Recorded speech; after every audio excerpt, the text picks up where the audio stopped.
Welcome to the show. Thank you all. Hey, thank you all for coming. It's really great to have everybody here. There has been a lot of news going on in the JW world and those of us just outside of it. And it's not good. I know I shouldn't really be laughing, but it's just that you can't treat people like garbage. Jehovah discards the person like a piece of garbage. There's only so long you can do that before you have a comeuppance, and their uppance is coming. Because we're seeing in country after country, there are people coming together who have been abused and who have been cast aside and who have been separated from their families and have suffered untold horrible things, who are now realizing that this is not right. This organization is getting away with things. They are silencing their victims, and we are saying no more. So, of course, we saw the very public Royal Commission that happened in Australia. And from that, now we're seeing similar investigations that are going to be taking place in the United Kingdom. We see there's similar things going on in Finland, in Portugal, in Germany, in the Netherlands. There's an uprising there, Poland. Anyways, yes, there are so many countries people are coming together and realizing this is not right. And so we here in Canada, we also, where I live, we would like to also enact changes because the same horrible things are happening here as well. So this is really a call to action. And we are asking people in Canada, or those of you who have friends in Canada, to write to their members of parliament to ask for a similar inquiry into what the Jehovah's Witnesses organization has been doing in regards to the mishandling of child abuse. And I'm going to show you a letter that we've written up. We've written up two sample letters. This way it gives you a choice of what you want to say. A friend of mine and I got together and we did this. My letter is a bit more hard-hitting. I noticed hers is more like a talk, or more like a presentation when you go door to door. So it's a bit kinder. So this way it gives you a choice of which one is more suitable for you. I'll just show you mine up right now. So these letters can be found on the whatsupwatchtower.com website. I'll put the link in the video description. So thank you very much, Robin, for allowing me to put these up there. And or you could email me at sudsybubble@hotmail.com, and I'd be happy to forward these letters to you as well. Again, I'll put the link within the video description to that. What really got to me when I was doing my research to put these letters together, there's a couple things. Obviously, the whole thing about children not being protected, feeling like they have nowhere to go. What if their father's a molester, which has been the case many a time? The elders basically say, deal with it. It's a family matter, deal with it. And the father's the head of the house within that organization. So when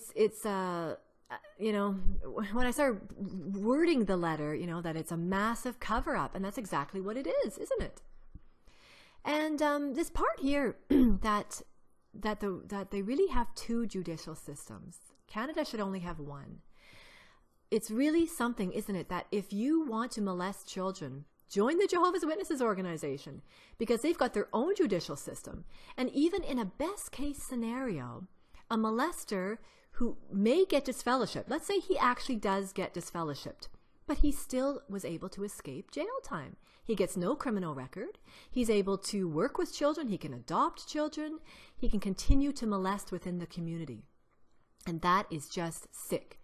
You see, if the witnesses actually obeyed the law, which is that it's mandatory to report these things within Canada. The problem with Canada is that even though we have these laws, they never enforce them. There has never been a case where somebody actually got into any trouble for disobeying that law. And that's part of the issue here, why I want this to change. What's the point in having a law if you're not going to enforce it? So there's a few things here that really bothered me. And then, of course, I put down lots of background information. We're trying to keep it as short as possible, but it's really difficult. There are so many issues at play here. The two-witness rule, of course, the shunning policy, all of these things have a role in why children don't come forward. You know, you're going to lose your whole family. And it's not like the Catholic Church, where if you come out and speak out against a priest for molesting you, you're not going to be excommunicated. You don't lose your entire family as a result. But that is exactly what has happened time and time again within the Jehovah's Witness organization. Somebody's molested, let's say by an elder. They finally do come forward and speak to the police. They have a court case, and their immediate family sides with the elder because they're siding with Jehovah against their own child who was molested. It's absolutely sickening. So with this letter, I put a few attachments here. You'll see that one thing that I got from the Shepherd the Flock of God book, where it says, notice the last sentence there. It says, if the accuser or the accused is unwilling to meet with the elders, or if the accused continues to deny the accusation of a single witness and the wrongdoing is not established, the elders will leave matters in Jehovah's hands. So all you have to do if you're being accused of being a pedophile is just refuse to meet with the elders. Or, of course, just deny it. Nah, I didn't do it. Okay. Horrible. So on the screen here, you see a second sample letter. So this is done by a great friend of mine, also within the XJW community. But her letter is a bit kinder, I find, than mine. It's just more personable, and maybe this suits your personality better. I think it's a fantastic letter. She's got some excellent points that she makes in this as well that are different from mine, which is great. You may want to read my letter, read her letter, and decide that you want to create your own letter with various things. We're just trying to make it easy for you. That's the point. I don't care which letter you use, but if you live in Canada, it would be fantastic if you could send this to your Member of Parliament. I will also provide a link so you can find who your Member of Parliament is. If you want to send the letter by mail, or if you'd rather just email it, we're going to have all the addresses there for you. And at the end of her letter, you'll see various links, which also help, because the Member of Parliament in the government can look at these and go, yes, this is a huge problem. We need to deal with this. Other countries are dealing with it. It's time Canada did something as well. You'll see on the screen another letter that my friend did, but this one is for people who've never been Jehovah's Witnesses. So you may not live in Canada, but you might have relatives in Canada, or you may have friends here. This would be a great letter to email to them to ask them to send it to their Member of Parliament. And it's great the way she wrote it, because it's saying, you know, I've never been a Jehovah's Witness, but I watched this program W5, which is an investigative journalism show that looked into this issue. In case you didn't see it, they interviewed several people who were Jehovah's Witnesses who were abused as children within the organization. It was quite hard-hitting. It was an excellent show, and I will provide a link to W5's YouTube channel so you can see this show for yourself. But this is really great because it shows that, you know, this person's never been a witness, but they have a huge problem with what they saw, and they're asking again for this inquiry to happen. So this is another opportunity to try to get this going in Canada.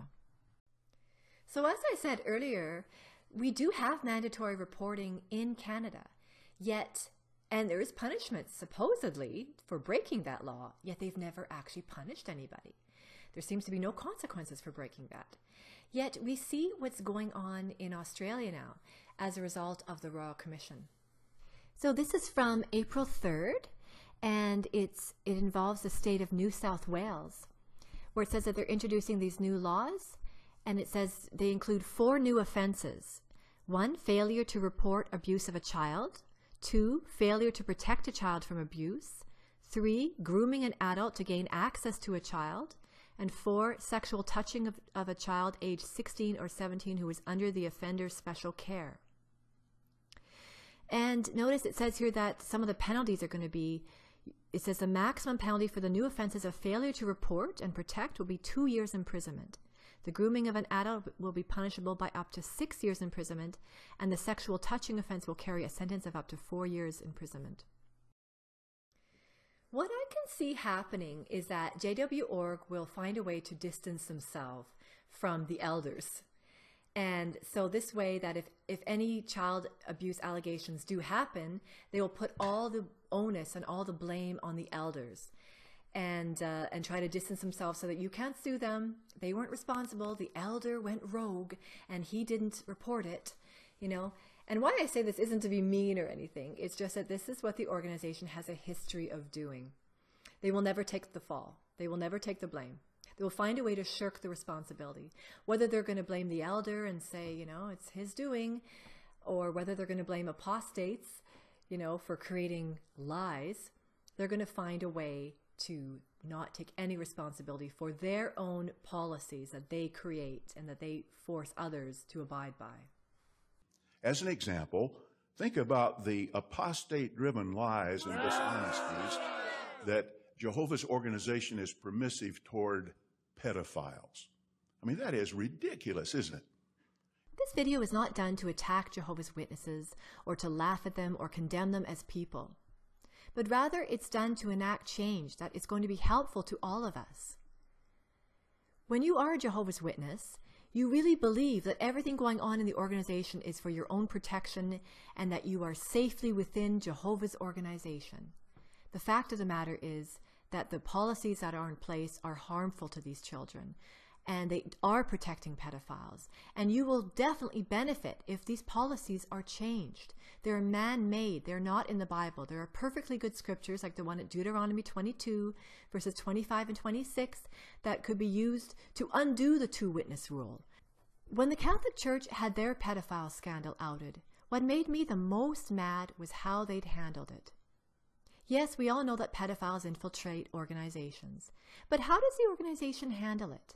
Did we see evidence that they were trying to protect the children, or evidence that they covered it up? Did they admit that there was a problem, or did they try to blame it on former members?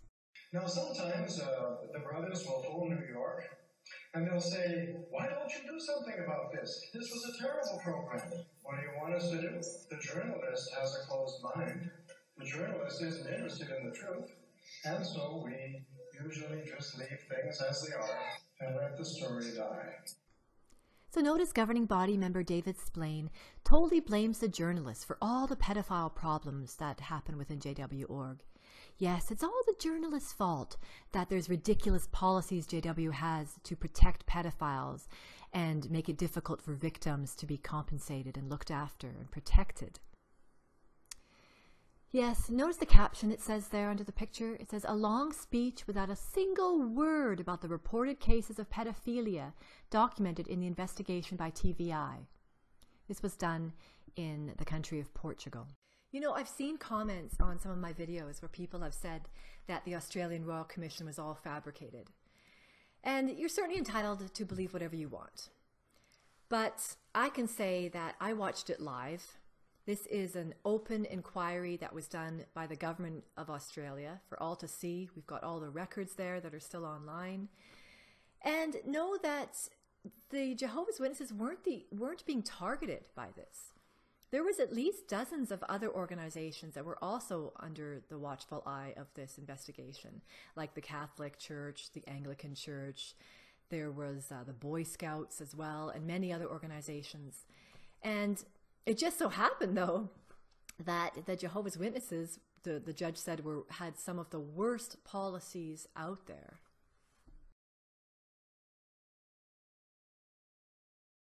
The Jehovah's Witnesses organization needs help. They need our help. They have, as the Royal Australian Commission came out and said in their findings, they have outdated policies that leave children unprotected, and they leave pedophiles at risk to all of us in the community, not just within Jehovah's Witnesses organization, but everywhere. I mean, just look at how the elders in that organization try to handle things. This was an actual quote from the Royal Australian Commission from an elder. He said, "We reproved a JW who had repeatedly physically and sexually abused his daughters for years.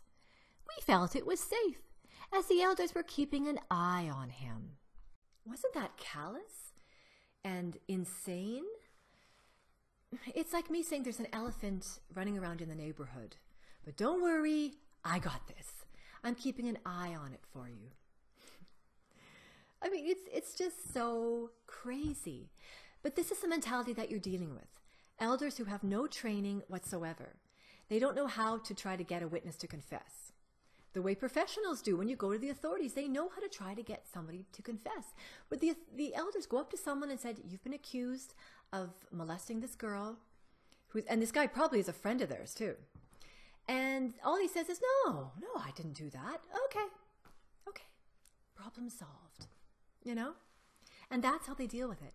They don't know anything about forensic evidence and how to use it to try to convict somebody. That could be your second witness. There's so many things that they could do to make the situation better in terms of protecting children and stopping them from being molested by these pedophiles that are being protected by their 2-witness rule. So this is why I'm speaking out. And I know some people feel that, I should be going after the Muslims or going after the unorthodox Jews because they do things like this too. Yes, there's all kinds of problems in the world. I'm not going to be able to fix everything. But I spent 30 years promoting this religion, the Jehovah's Witness organization. I promoted lies to people, and I feel bad about that. I was going around in the neighborhood doing my best to promote this organization and defend it at every opportunity. And now I realize that it's all a bunch of lies. And when I was in this organization, I had no idea that there were so many pedophiles in it. I knew of a few, but I just thought it was a small problem. I didn't realize it was a global problem that is being covered up. So this is why I speak out. And I'm not the only one speaking out. There are Jehovah's Witnesses that are in the organization still who realize that there is a problem.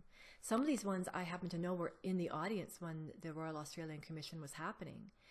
And there's a group called Reclaimed Voices that is operating in the Netherlands right now, comprised mostly of ex-Jehovah's Witnesses, but there are some active Jehovah's Witnesses working with them as well, because they want to see these things changed as well.